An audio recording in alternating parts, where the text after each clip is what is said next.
This is the Bearcast, presented by Bird Culture Ford.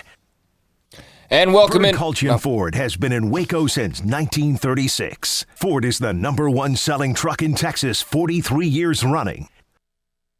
The Bearcast is also presented by WellMed Medical Management and USMD Health System Dallas. Here's Craig Smoke and Grayson Grundhafer. And welcome in, everybody, to another new edition of the Bearcast on SicEm365.com. I'm Craig Smoke, SicEm365 team reporter, also radio host, and joined as always by Grayson Grundhafer, director of broadcasting, also team and recruiting reporter for SicEm365.com. We've got Jack running things behind the scenes this week as well. He's along for the ride, and we've got a lot of recruiting to talk about. As we enter the summer months, it is not so much about the games. And right now, all the games are done for Baylor at least, but it's more about the recruiting and the changes and things that you get done during the course of the summer months. A lot of attention now on name, image, likeness, as well as the state of Texas has thrown their hat in the ring as of last night, Grayson. So that's about to blow up and explode. I saw where, A&M and Texas had like their full-blown presentations basically on how they're going to take advantage of name, image, likeness. And we'll talk to Mack Rhoades later on this afternoon, and I'm curious to kind of get his thoughts on how Baylor is prepared for this new world that we're going to be entering. I mean, we've been known for a while. It's like knowing that you were going on a trip for like a year. You knew it was coming at some point. Seems forever away, but now it is truly upon us, name, image, and likeness. And Texas is now involved and gearing up. So what are your thoughts on name, image, likeness? It's not something we really talk about much on this show, but it will certainly have an impact on, I would think, recruiting in the future moving forward, as these guys not only choose schools because of the logo or the uniform like they used to, but also because of the Twitter influence they might have. What are your thoughts on name, image, likeness and the changes that could be coming?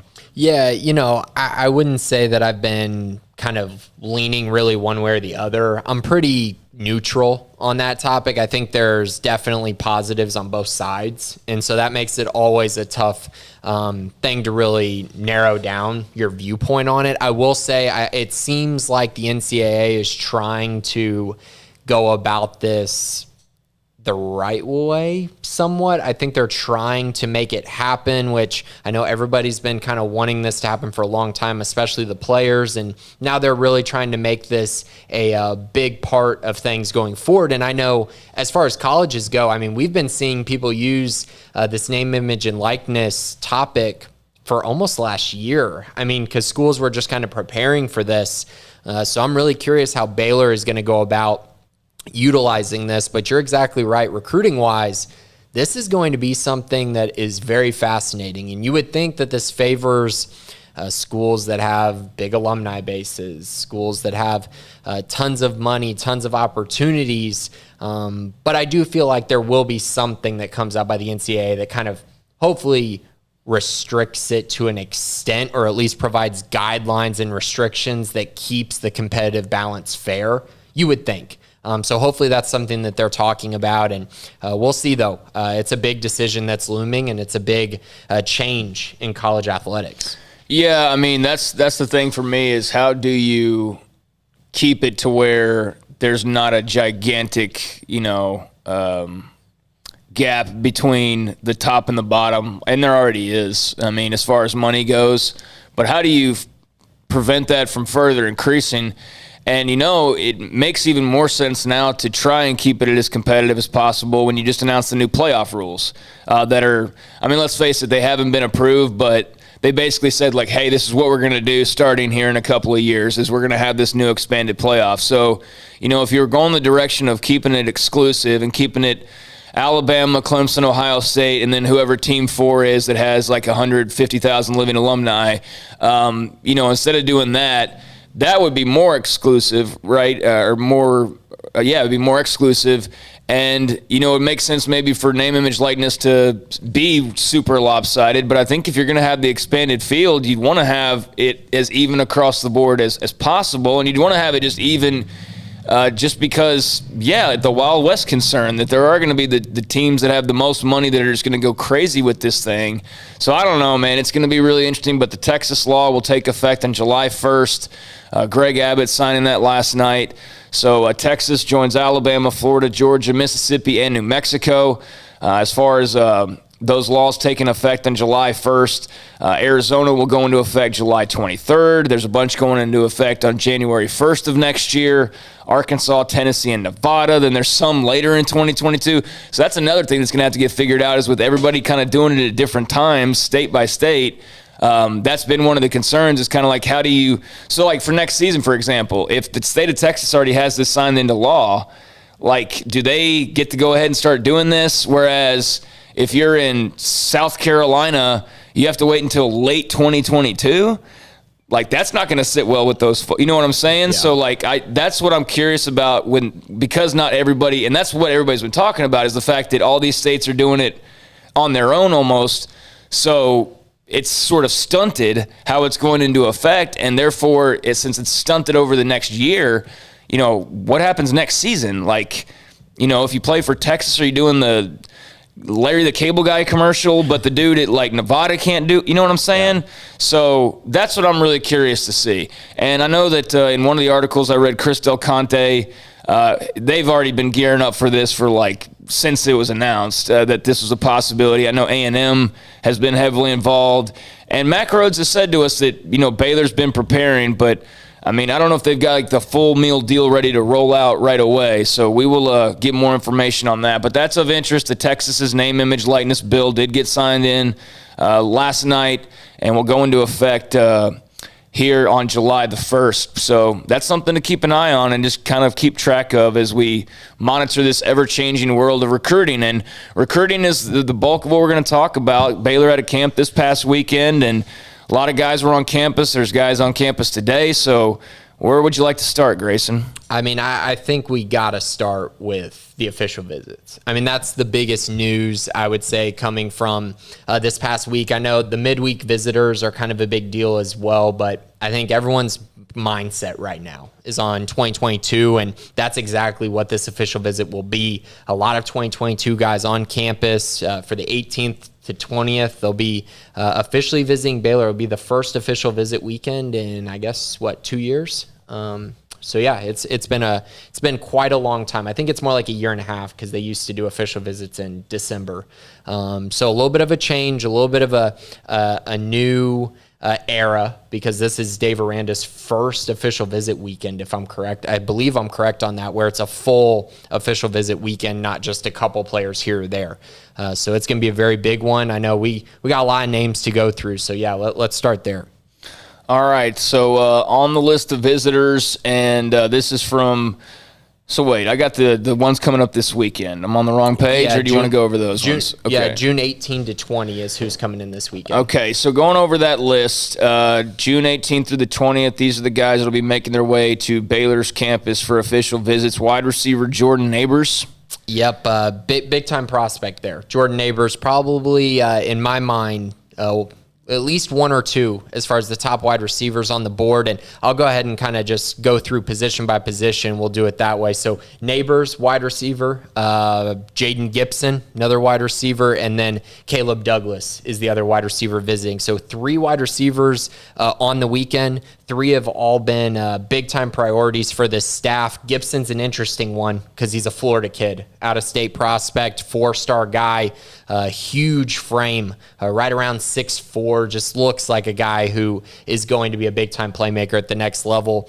Baylor probably a slight long shot in his recruitment, but Chauncey Stuckey's done a great job recruiting him and getting them to this point.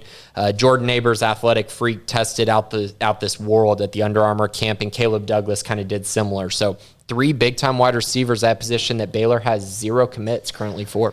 Yeah, which is sort of weird. They normally have at least one guy, you'd think typically by now, at wide receiver. At safety, a young man that I've heard a lot about over the last couple of years, a pretty dynamic athlete, Jared Kerr, the only defensive back listed as officially visiting this weekend. Yeah, and Jared Kerr, his recruitment is it's coming. It's coming up right now. This is the huge. I would say he's probably who all eyes are going to be on this weekend because he visited Texas A&M last weekend. I talked to him earlier this week, and he told me that Baylor is most likely going to be his last official visit, and that would mean he only took 2.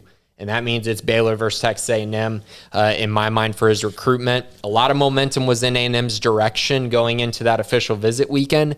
But I think it speaks volumes to how well this staff has recruited him by the simple fact that he didn't go ahead and shut it down. And he is taking this official visit to Baylor. He's giving the Bears a chance to really be the last pitch to him. And one thing I will say about Jared, and I think it's really important to mention this, he's one of those guys who, in my opinion, based on knowing him for a while now, I think when he commits somewhere, that's it. I think that is it for him. And so I think based on everything I've seen, I think A&M holds the edge as far as what they've done on the field, the opportunity to go in there and win a lot of games and know you're probably going to win a lot of games and play in the SEC.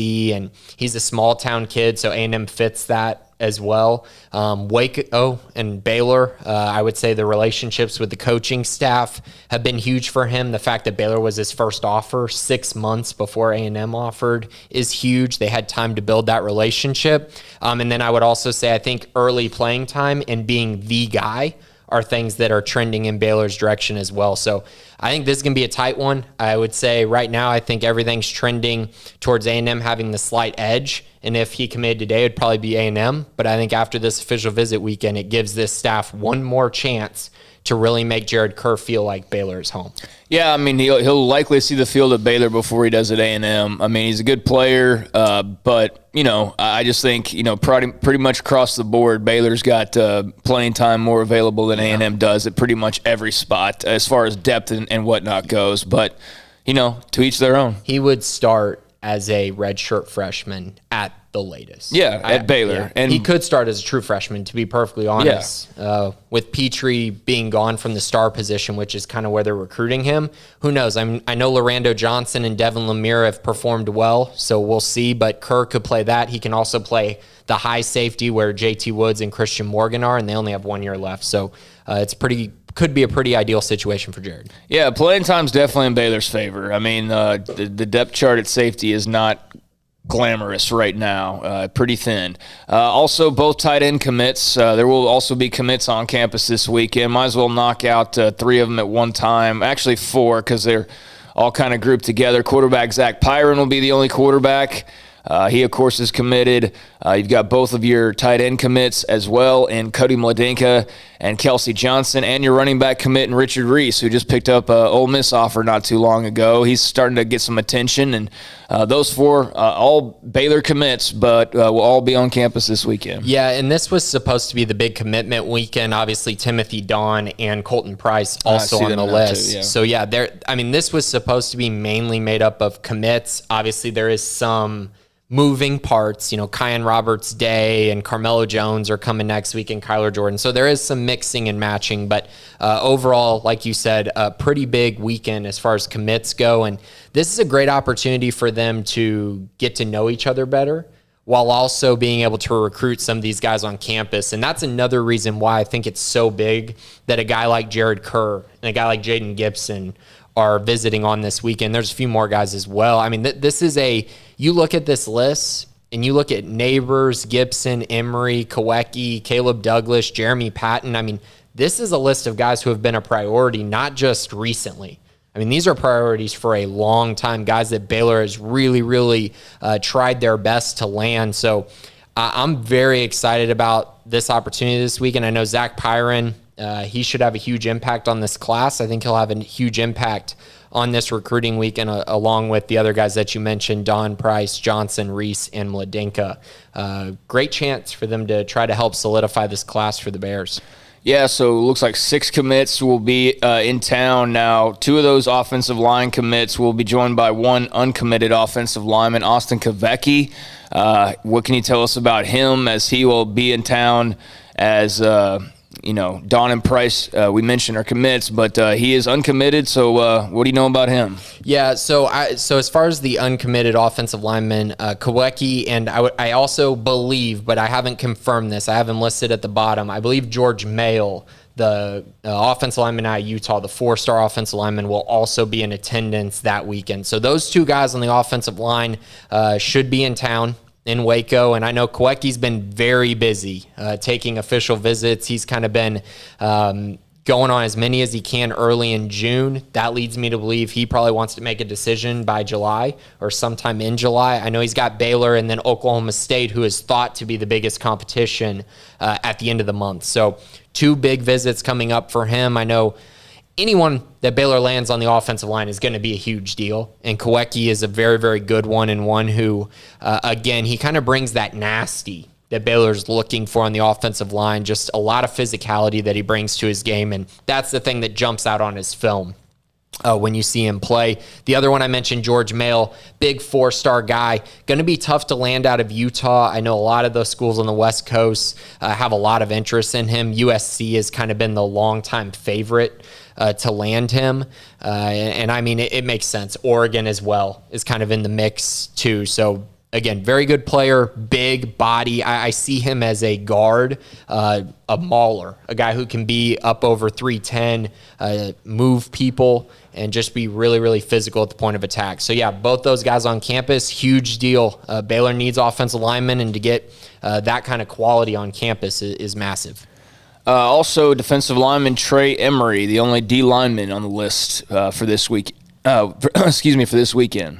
Yeah, and outside of Cedric Roberts, and there's obviously there's a few more. The 25th through 27th, you're going to see more guys on the defensive line show up for that one. So there's some more priorities in that class. But Trey Emery, for some reason, just if you kind of look through the recruitment history and you kind of look at who Baylor's offered on the defensive line, all signs point to him being the top guy on the board for the defensive line for Baylor. I know Cedric Roberts committed early, but he committed on the spot. Emery's taken his time with his recruitment a little bit.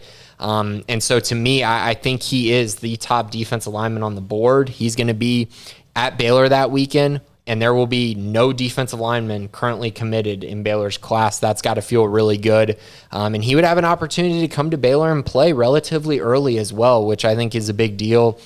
Very good player, very skilled, matches the profile they want for a defensive lineman. He's already around 6'3", 270 pounds, so great size for his age. So he's one to definitely keep an eye on, and one that Baylor really, really wants. And finally on the list, Trey Emery, Jeremy Patton, linebacker. Yeah. Only linebacker on the list as well. So what can you tell us about Jeremy Patton? Again, reoccurring theme as far as priority targets. Jeremy Patton had Baylor as his top school for the longest time. And then, of course, LSU and Oklahoma offered. Texas has offered. Those 3 schools have definitely thrown a wrinkle in his recruitment. I still think Baylor is right there. Baylor has a shot in his recruitment, but it's definitely going to be a battle between some schools that are very, very well known and are very, very good. And I know the LSU and Texas offers were big for him. OU as well, like we mentioned. Oklahoma State's also kind of in the mix. But yeah, Baylor getting him on campus is massive. And like I said, if you would have asked me 2 months ago, Baylor was his leader, kind of by a clear margin. But new schools have definitely arrived and made him a priority, and they're recruiting him really hard. But it's really unfortunate because he's kind of a perfect fit for what Baylor wants, and hopefully on the visit he'll be able to see how he could fit in the scheme that Dave Aranda and the staff, Ron Roberts, have kind of brought to Baylor, and just kind of show him that there's a clear path to being an NFL guy at the linebacker position in Dave Aranda's scheme. And he does have that kind of potential and that kind of ceiling. So hopefully he's able to see some of the comparisons from guys that Aranda has coached in the past, and maybe that could make a big impact on him, along with the fact that Baylor was there early, and he has a lot of love for the Baylor staff, and those relationships have been key for him. So that is the list. You got a bunch of committed guys: Timothy Don, Colton Price, Kelsey Johnson, Richard Reese, Zach Pyron, Cody Mladenka. And then, a little over a handful of uncommitted prospects as well. Also a list that you can check out on the premium side of Sikkim365.com. And there's a list for next weekend as well that we will talk about next week on the podcast, as well as the fallout, whatever that may be from this weekend. So those are the guys to be looking forward to and keeping an eye on. Are you expecting anything in the way of commitments? Is this kind of just a feeling out process? Yeah, I would say it's kind of a feeling out process. I'll also mention that there will probably be a couple names that come that maybe aren't on the list or that we haven't mentioned yet. I know there's a few more guys supposed to take official visits, just hadn't picked a weekend quite yet. So there's a few more names to definitely keep an eye on as things progress over the weekend. And as far as guys who could be making a decision, I could see Baylor landing a commit over the weekend. I wouldn't necessarily give away who I think it could be. But I do think Baylor's, again, those relationships have been key for them. And I think they could leave this weekend with one more commit than they had. Well, that would be good news. They've kind of been quiet on that front for a little while now. Seems like they had like a little run of commits a few months ago, and it's kind of slowed down. But, hey, everything is opening back up, and now all these guys are going on visits after hibernating for a year. And I asked you, one of the new trends we're seeing, and it's not even a trend just yet, but I've seen it more than a couple of times, so there's potential for it to become a trend, although I think everybody's going to make fun of it to the point that it dies out quickly. The decommitment graphic. A young man from Oklahoma decommitted. You thought he committed when you just glance at the timeline. You're like, oh, there's a graphic, he's committed. No, it was a decommitment graphic. And I was like, is this the first time this has ever happened? I don't think it is. So I look back, and there's actually been a couple of other guys here as of late that have done something similar. And I know the kid that makes those graphics has actually gotten harassed a little bit. They're like, that Hayes Fawcett kid. Yeah. They're like, dude, don't start making this a thing where we're doing full-blown graphics for decommitments. But I have seen 3 or 4 of them in the last couple of weeks.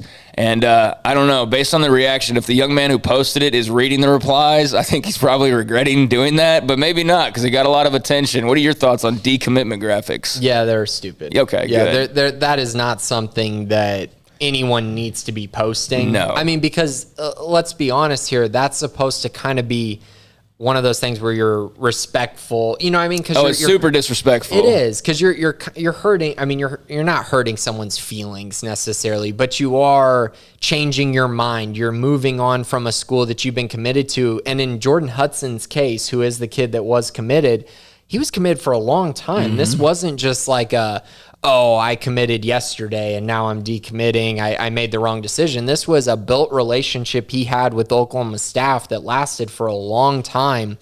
And then to post that just feels kind of, it feels big middle finger.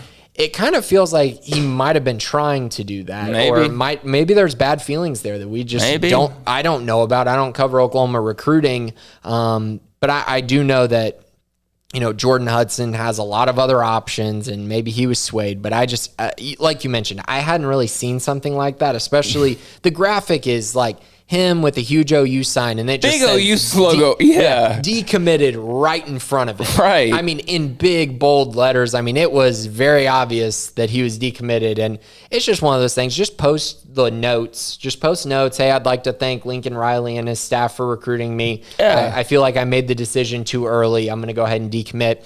But again, I'm not Jordan Hudson. If he wants to do that, fine by me. I'm not going to say anything as far as on Twitter about it, but as far as what I think personally, I mean, I don't think we need to go that direction where you're posting every time you're decommitting, especially because there are so many guys who decommit 4 times. So you're going to post a decommitment graphic every time. That's pretty crazy. What was Jordan Elliott?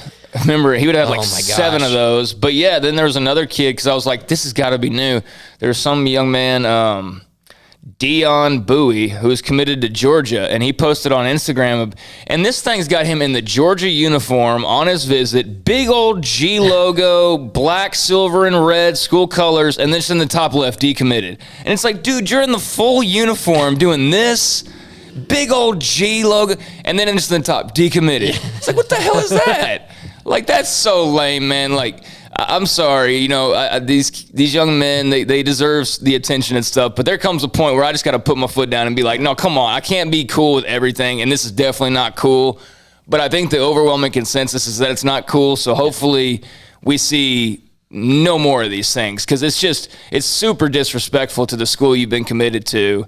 These graphics make no sense when your message is that you're not going to that program, and they all look like you're committing to those programs, not the other way around. It's just silly, man. So that's one thing that I took note of over the last week or so in the world of recruiting, that I had to get your thoughts on that. But all right, so we've gone over the list of visitors for this weekend. And, obviously, there's a lot going on. Like, what are you kind of picking up on as far as this coaching staff, just more or less, what you're seeing? And, they're selling out camps. That's good. Seeing, Mateos has been active on Twitter. Just what kind of vibes are you picking up for them at the moment? Yeah, I mean, these are very, very good vibes, I would say right now. I know 2022, it's going to be a hard class. It always was going to be, because you're recruiting with 2 wins to your name. Mm-hmm. It's just difficult. Now, they're going to have a good weekend, and they're going to have an opportunity to put their spin on an official visit. I know one of the questions in the mailbag is asking what official visits are going to look like. And to be honest, I don't know what they're going to look like, because this is Dave Aranda's first real one, where it's a big list of kids that he's bringing in and trying to make this experience great. And the recruiting staff is very responsible for that, along with a lot of the support staff. So very interested to see what all they do. I know past visits are, cookie cakes and going to the Baylor Club and having dinner there, and going, out to another restaurant during the weekend and getting to play football, do a grill out, go to the pool, like things like that. They still do Diamondbacks on official visits? Yeah, I think they did that at one point. They did that during the Browse years. I remember that. I know they did Bubba's, I think. Oh, yeah. They did that ones. Last year, right? Or 2 years ago, I guess. It would have been Bubba's. Yeah, and I remember that now. Bubba's, and then the Baylor Club has become a big thing as well. So a lot of meals, a lot of eating is something we always hear. And obviously there's going to be a lot of tours and academic things, because this is really, during your official visits, where you kind of figure out if you might want to early enroll as well. That's another part of it. You get to sit down with the coaches and kind of hear the back and forth of what they see for you at Baylor, kind of how they envision it, also the vision of the program, and just getting to know the coaches. The face-to-face interaction, which there hasn't been a whole lot of, is going to be very key to this weekend as well. So very excited to see the spin that Dave Aranda and staff have on their official visit weekend. Now, as far as other areas, the camps are sold out. That's great news. They've done a great job running those. I've seen a lot of intensity, a lot of evaluating, a lot of individual portions where they're trying to figure out if guys are, offerable or worthy of an offer. Seeing a lot of testing. You're seeing a lot of coaching, which is really cool, and a lot of intensity.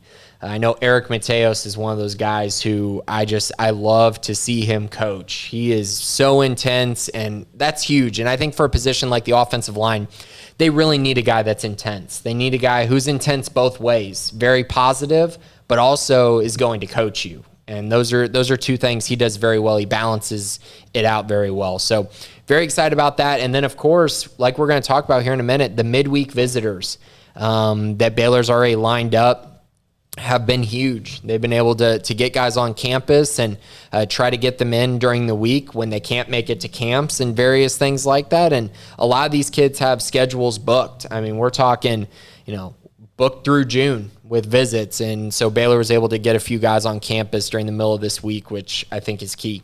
And one of those is Mikhail Harrison Pilot, who's a 2023 from Temple. He's got offers from pretty much everybody now at this point. We've talked about him before.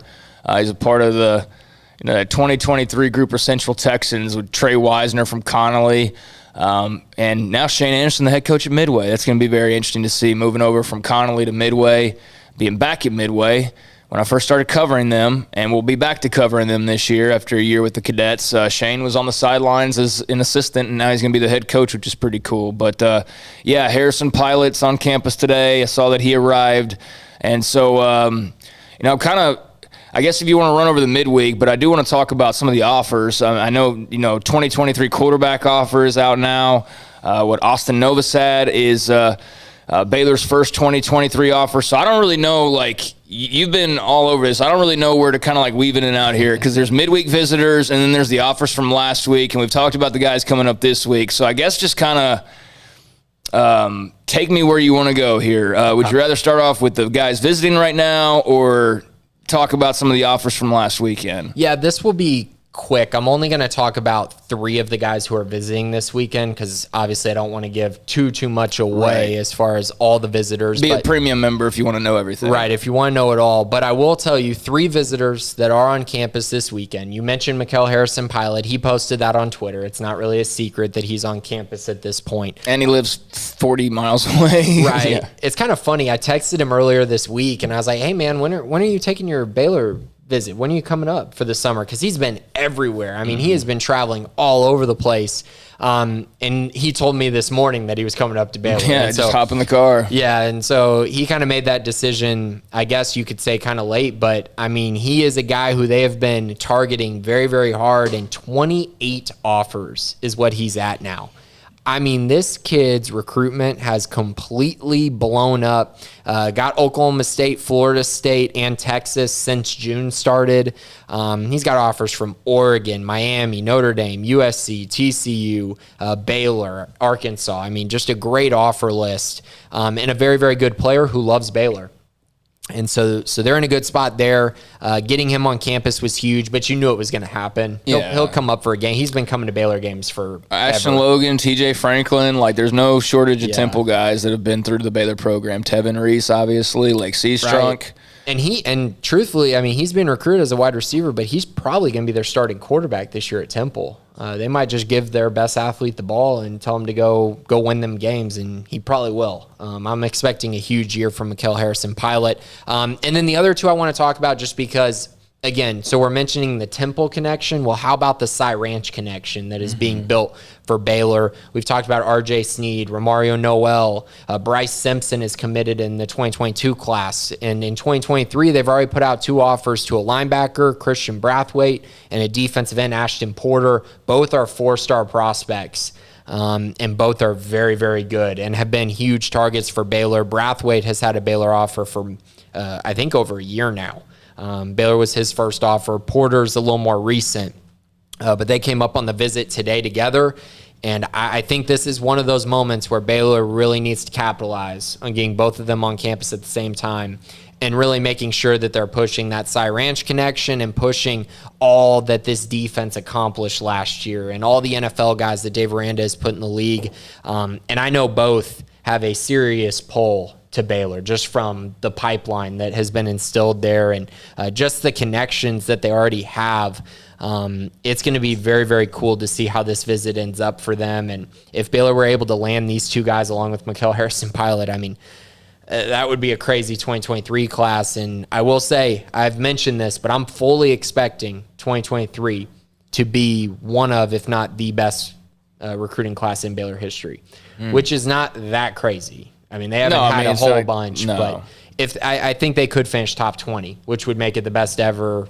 I mean, if you're not including the one that fell apart. That does not count. Right? That does not count. We are not counting the 2016 class that was like 9 months away from signing. Yeah, I agree. Baron Browning already decommitted before the coaching change. Jamon Osborne had already decommitted before the coaching change. Now, granted, like Mond or like Browning was before everything. Browning was like right when the rumors were really starting to kind of heat up, but they hadn't gone crazy yet, and he decommitted. So that one, like, he was just always going to be gone. I don't care what anybody says. They were not going to hold on to him over Ohio State or whoever else because it was just too long. It was just too much time.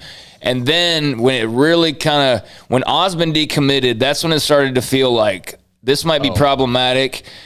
But I think he was going to be gone anyways, too. I think he was going to probably end up at A&M regardless. Now, maybe not if Mond and all them stay, but, like, that's a lot of ifs to hold this thing together. So point being, that may have been part of the class, but that was not going to be exactly the way that it was. Right. And so, I mean, if you're not including that, I mean, all they have to do is finish inside the top 20, and it's the best class in Baylor history. So I think they can do that. I think they could be well on their way to that. They've done a great job in 2023, and so that's kind of the midweek. They've done a nice job. There's a few more other names that are pretty big that are on campus today, and there will be more throughout the summer, guys coming in during the midweek to come on visit. So yeah, now we can dive into the camp. They did offer quite a few guys, including, like you mentioned, the quarterback. Yeah, Austin Novosad from Dripping Springs, 2023 quarterback, first 2023 quarterback offer.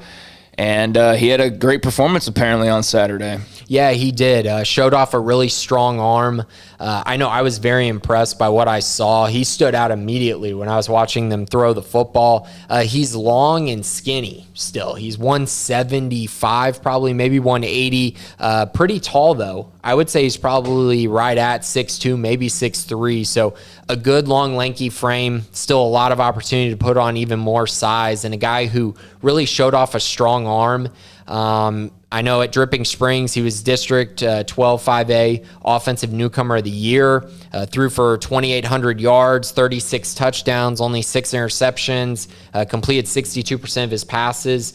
Remember, he's a 2023 guy, so that was his sophomore year, what he did this past year. So a very, very strong year for a sophomore at that level of play. So a great offer. Not only is that the first offer Baylor's put out to a 2023 quarterback, Baylor's also his first offer.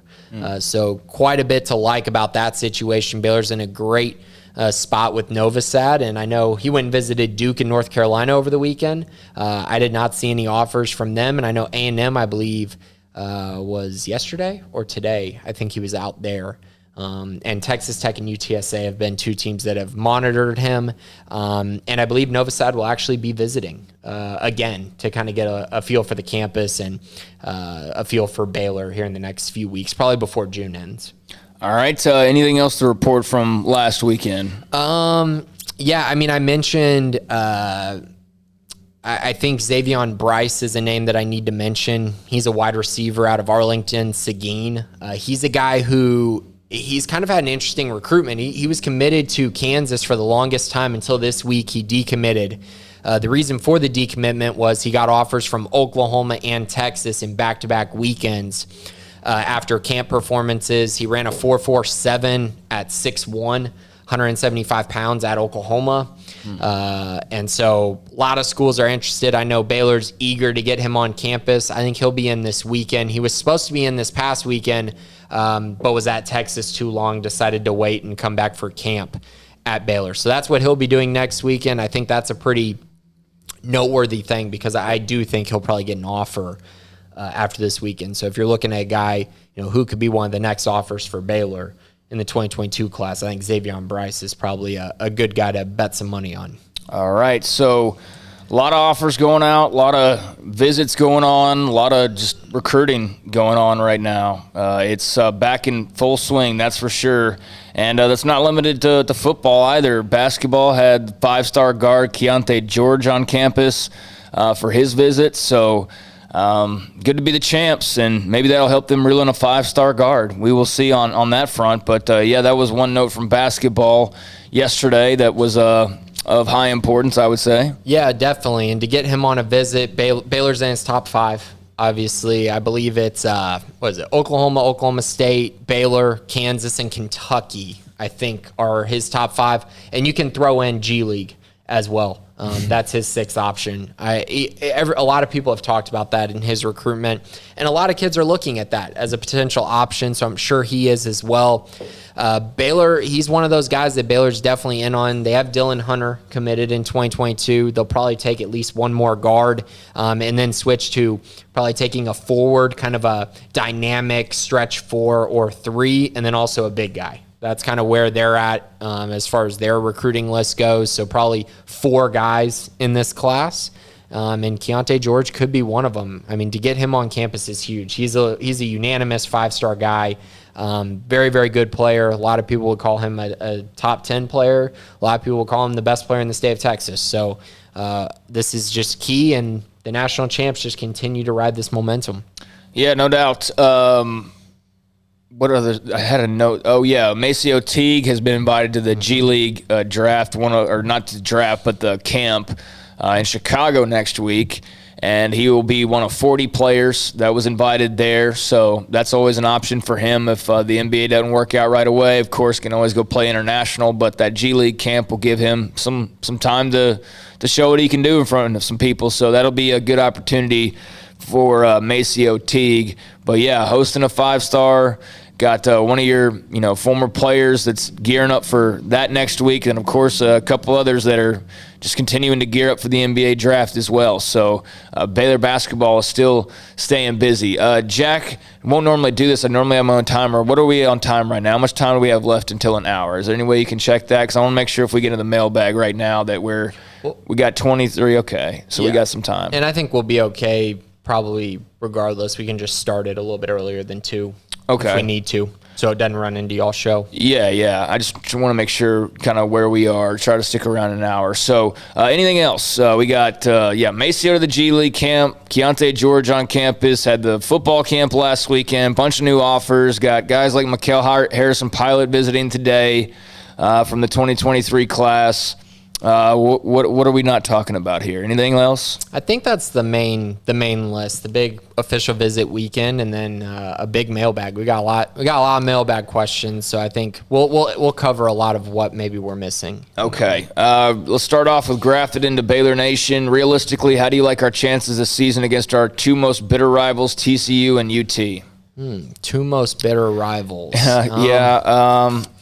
I would not pick them to win either one of these games right now, but I think they can beat both of these teams. So as of now, I would count them as losses. By the time those games roll around, we'll have to see sort of where the Baylor program is, because I feel like I know more about TCU and UT at this point, although I don't know a ton about UT just yet. But, in the past, probably across the board, people overrate them, but I really do think that, hey, you can't rule out Steve Sarkisian just finally being the magical guy to make this thing work again. So until we see otherwise, there's going to be that hype, just like there was with Tom Herman, until we realized who he really was, right?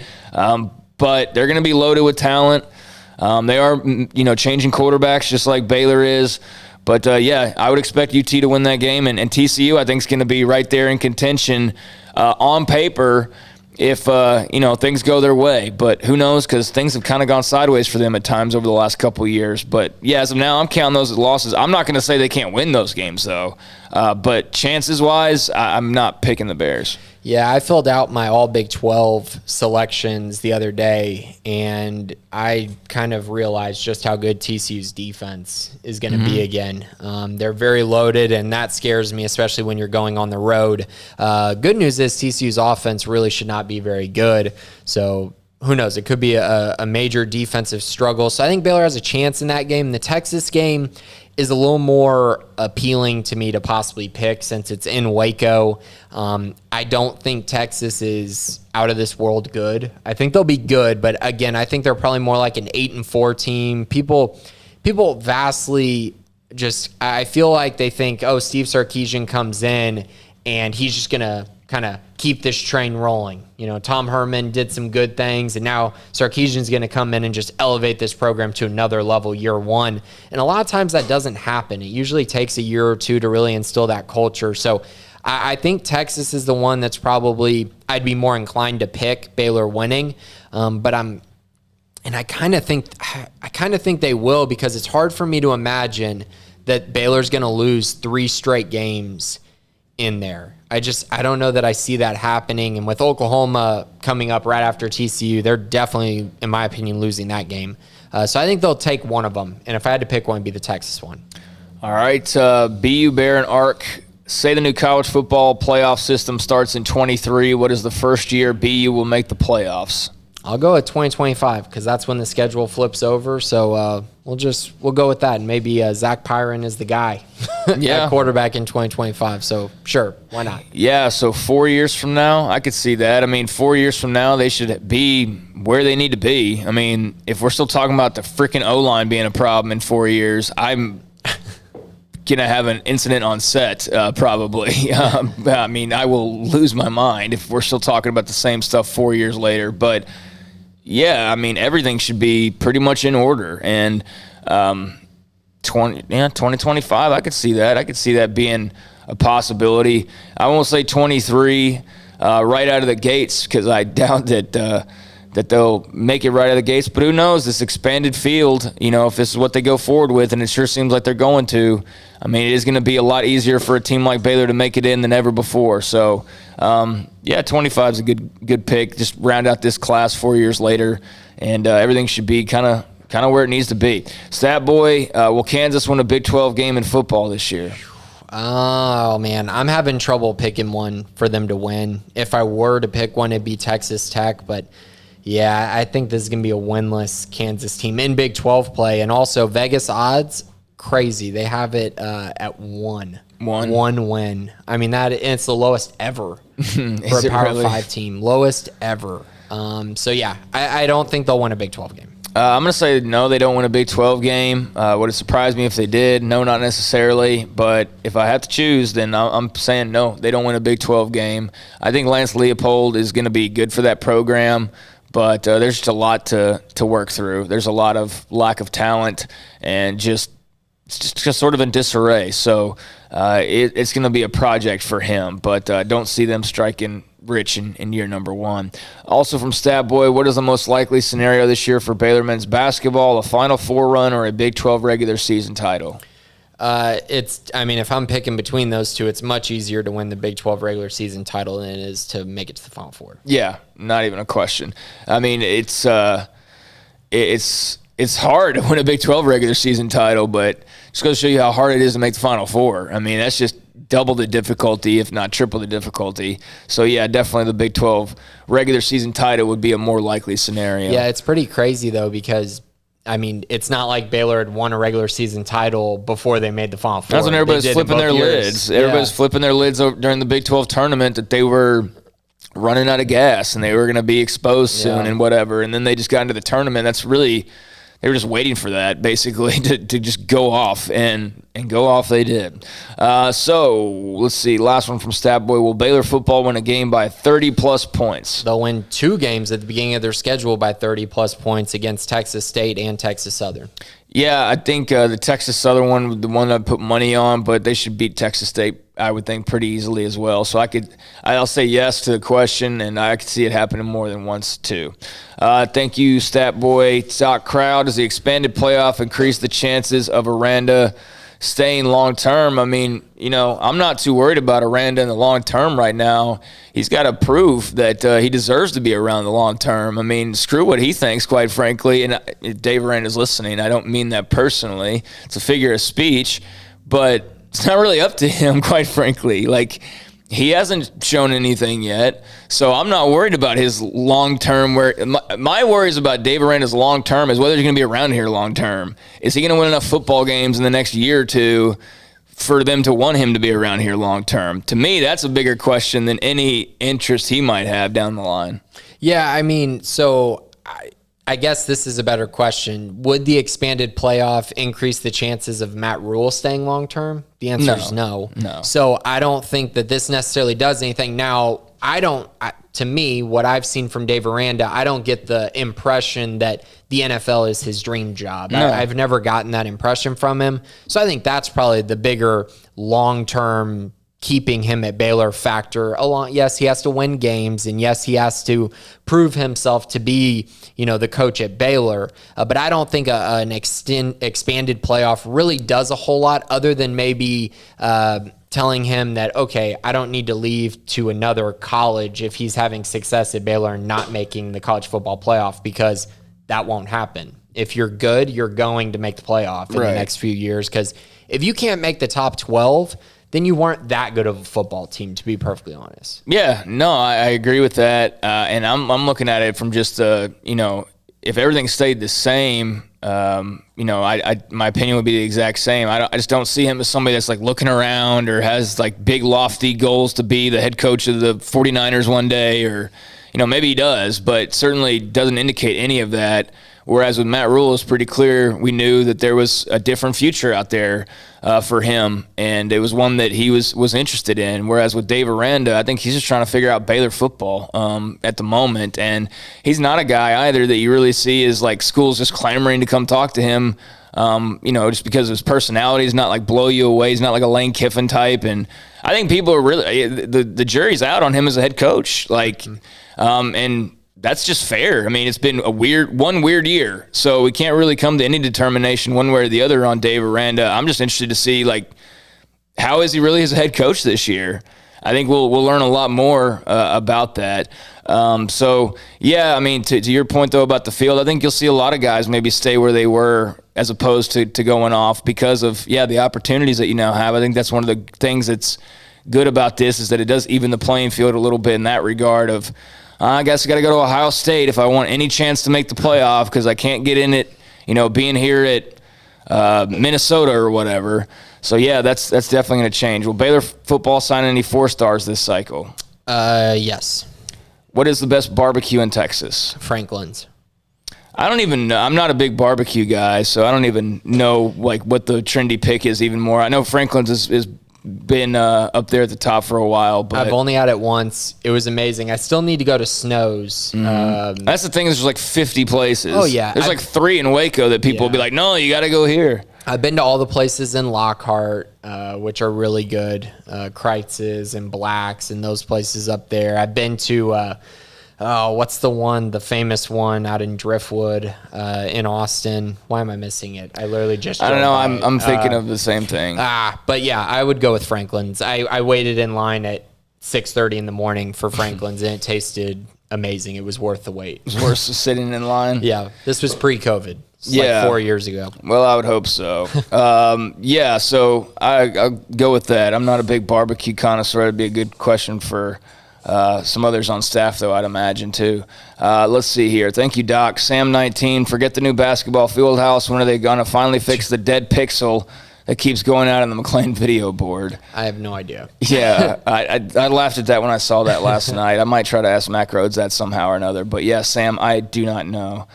Scotty B., the Baylor King, if you can point a 3 to 4 game key stretch for Baylor football on their schedule, what would those games be, in your opinion? I appreciate it and sick 'em. Yeah, so this has been really on my mind for a while. I know I'm going to start my I do this every year, but I pick every game in the Big 12, including the non-conference, just go week by week, and then at the end you have the full standings and where I think everything's going to finish. So I'm going to start that here in the next couple weeks. And so I've been looking at Baylor's schedule and just kind of trying to figure out where their tough stretches are. And to me, it is fairly obvious where their toughest 4-game stretches. You could even say 3-game, but after the BYU game, they have a bye week. And I think that is a very important thing to mention. There's a bye week right there, right after the BYU game, and it gives them time to prepare for what is, in my opinion, the toughest stretch of games they have on their schedule. They get Texas and Waco on October 30th. Then they go to Fort Worth on November 6th, and then they come back home November 13th to play Oklahoma.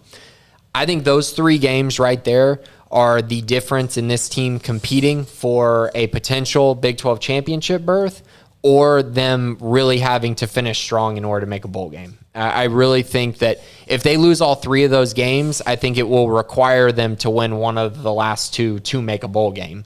And so, I think that's kind of where it could be. Now, if they win all 3, they're going to probably be in the Big 12 championship because that means they're dang good. If they go 1 and 2, they're in good position still to potentially compete for a Big 12 championship while I believe already being eligible for a bowl game if they win one of those 2. Yeah, 3. I would definitely go with that stretch. I mean, that's going to be pretty dadgum tough. The Iowa State, Oklahoma State, West Virginia, stretch 3 weeks, that's going to be pretty dadgum difficult. And, luckily, again, 2 of those are in Waco with just the 1 trip to Stillwater. The schedule's favorable for them this year. I saw some dumb argument on Twitter. It was like Drake and somebody, talking about people making their preseason predictions, and they were making fun of it somehow, or he's mocking it or something about I don't even remember the comment. It wasn't, I guess, worth remembering, but it stuck out to me because I just remember thinking, how else are you supposed to pick preseason games? it was. I wish I could remember even what it was, and it probably wasn't even worth bringing up here. But all you can do is look at the games on the schedule and just predict them. Like, there's no science to it, really. You have to assume as best as you can where teams are and what they're going to look like. And yeah, there's going to be a lot of, like, obviously things are going to change if the West Virginia quarterback breaks his leg in week 1. Yeah. You know what I mean?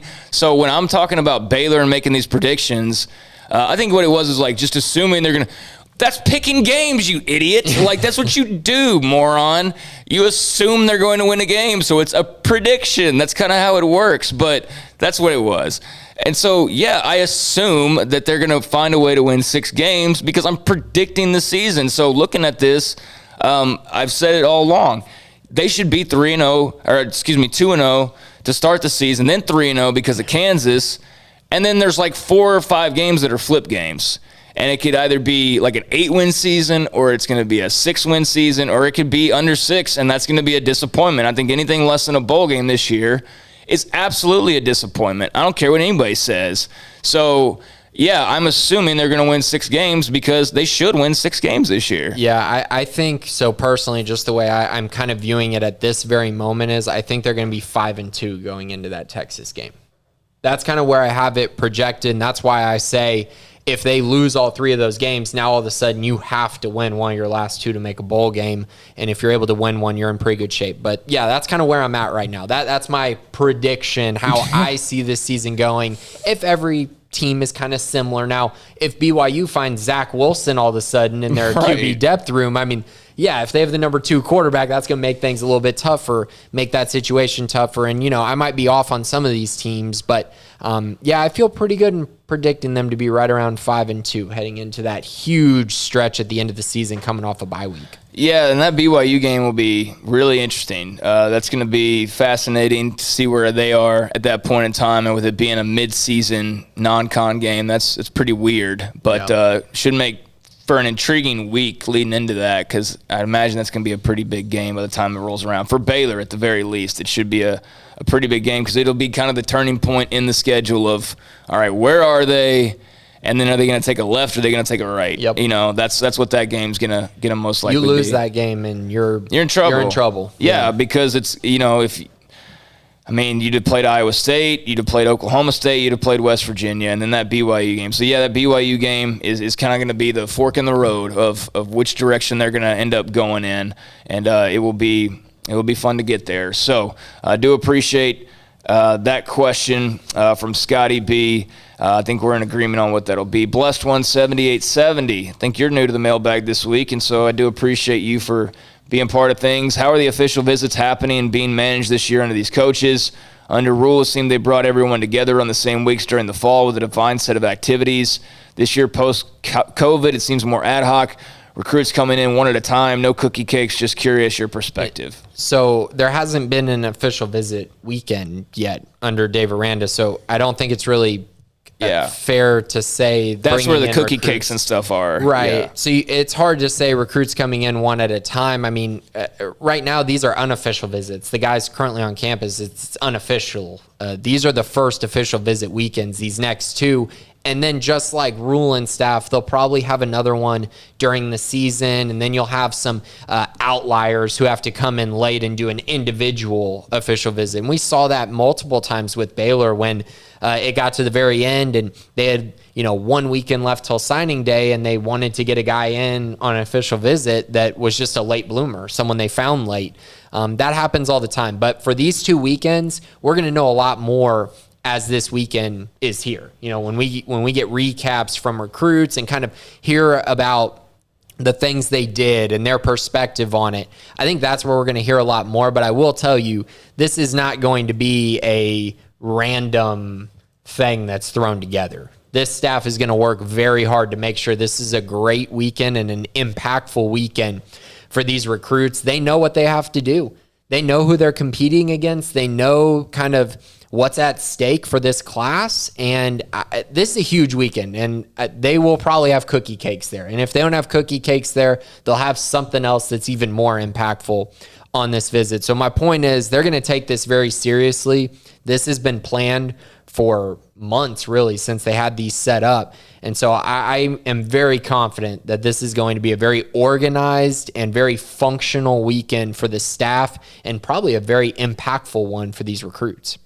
So, a lot going on with recruiting, and we'll be all over it on the premium side of things. If you missed it last weekend, got interviews, got recaps, got a lot of notes. Brian had a long rundown of, just kind of the day's events, and there's just a lot to absorb over there on the premium side of things. So if you're getting into recruiting, or you've always been into it but you want to dive deeper and you're not yet a premium member, go ahead and sign up, become part of the crew, and get your fill of recruiting over the next few months. That's for dadgum sure. So anything before we go? No, I think that's it. It's an exciting time. I know we'll wrap up the official visit weekend next week and preview the next one, but this is definitely an exciting time, one of the more exciting times I get to do when covering recruiting. It's going to be a lot of fun the next 2 weekends. Yep, so Texas has gotten their name, image, likeness out there. That's going to be signed here, put officially out there pretty soon. But it seems like we'll get Mack Rhoades' comments on that very soon, later this afternoon as well. Get his pulse. We haven't talked to him in a couple weeks, so there'll be a lot of things to dive into with Mack Rhoades later on this afternoon. So thank you, everybody, for listening. Thank you to all of you as well that chimed in on the mailbag this week. We do appreciate your time, and hopefully you got the answers that you were looking for, and hopefully we're hearing some questions from you again in the future. I want to thank Jack as well for his work behind the scenes this week, and Grayson, I guess get that suntan lotion ready and some water in you and get ready for another hot weekend. It was hot this past weekend. It was very hot. Luckily, they had the indoor open, so I was able to go watch the offensive line and defensive line instead of being in the sun the whole time. No kidding. It'll be good. It'll be good. It's nice to get a little suntan. I'm looking a little pale right now. Well, we've all been inside for a year, so we all need a little bit of sun, that's for sure. So hopefully you enjoy your rest of the week, and hopefully we were a part of you enjoying the rest of your week. We'll have more on the website, more on the radio show. So until next time, for Grayson, for Jack, I'm Craig Smoke. This has been the Bearcast on Sikkim 365.